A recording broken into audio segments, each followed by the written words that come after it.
As a former history teacher, I love to share the stories of the struggles of civil rights leaders Frederick Douglass and Nelson Mandela, or of the grit and determination of President Abraham Lincoln, and the fight of women suffragist Alice Paul.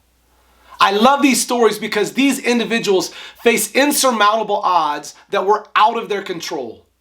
They were born into slavery or apartheid. They inherited a nation divided and engaged in the bloodiest war in American history. Or they were simply taught at a young age that women were inferior and incapable of voting. However, they did not allow their circumstances to determine their future. Instead, they got into action. They performed superhero-like feats, and they chose to write their own ending. Now, I share this to remind us all that we are currently living our own story. We have all been dealt our own hand, and some hands are better than others, but each has its own unique challenges and obstacles.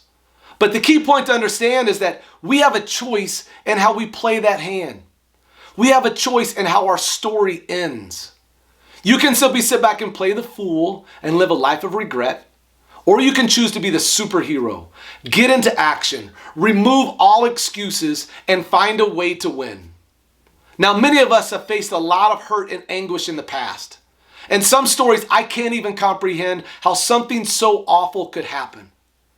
But what if, like Douglas, Mandela, Lincoln, or Paul, our past atrocities were just the beginnings to one of the most inspirational stories ever told?